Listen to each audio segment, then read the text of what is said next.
I think one thing with Trendy, I've really taken my time. I started it, actually the year I started, it was the year of the recession. So I said, hey, can't get any harder than this. So I just really took my time. I stayed within my means of the business. I never try to get too big too fast.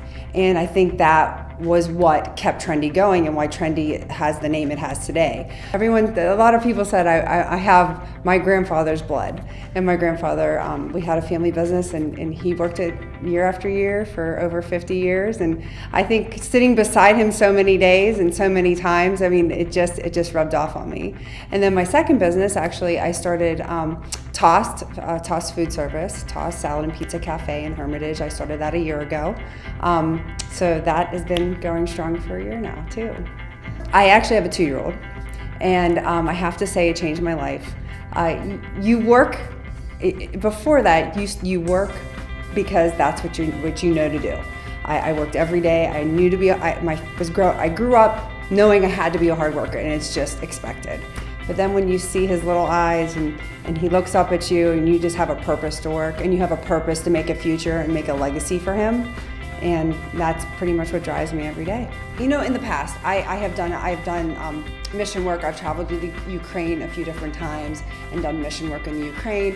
When I had more time and I didn't have my son or both businesses, I did have those opportunities. But now, like you said, I've really tried to integrate everything. I'm actually working with the city of Hermitage now pretty closely I'm helping them with their festival lights coming up in November. I'm the head.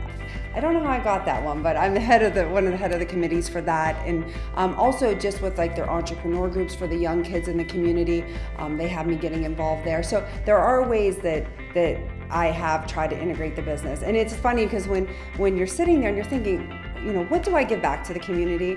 You forget sometimes though what you do on a daily basis. And you look, and another thing too, I think since I've even had my son, I look at things so differently.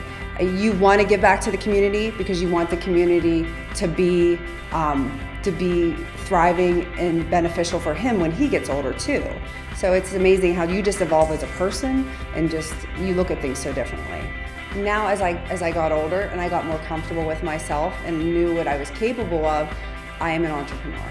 That's just how I look at myself. And you know, I come from a very long line of strong working women, and we knew no different. We didn't know, in our family business, the woman ran the business. I mean, that's all I saw. I never saw a woman not be a businesswoman and be a strong individual. So I grew up in a family that the women were just different too. I think the one thing I say is you have to work hard, but not only work hard, you have to work harder. So at the end of the day, when you think you worked hard, you need to work even more to get to your goal. Especially when you're a business owner, it's 24, actually I wouldn't even say it's 24/7, it's 25/8. So, I mean, you really just never ever stop. And you have to be aware of that, and you have to know that you just have to keep pushing yourself. And I know, I'll never forget Trendy. I was in business for about 3 years, and I remember sitting going, maybe this isn't what I'm supposed to be doing. You know, I don't know, maybe this is not my path. And I always say there's signs. I have a Christian background, and I do believe God gives you signs. And that week that I said, okay, let me see, KDKA called me and had me do their morning show. And I said, okay, maybe this is one of those signs, because someone's seeing something I'm doing and they want to make it known. So, I mean, I do look at it too. Everything happens for a reason, and there's this path you're on, and you just kind of got to go with it. And that's another thing too. I tell young people, you think you're on this path, and it just starts going in all different directions, and you have no idea, but just go with it and learn from it and make the best of it.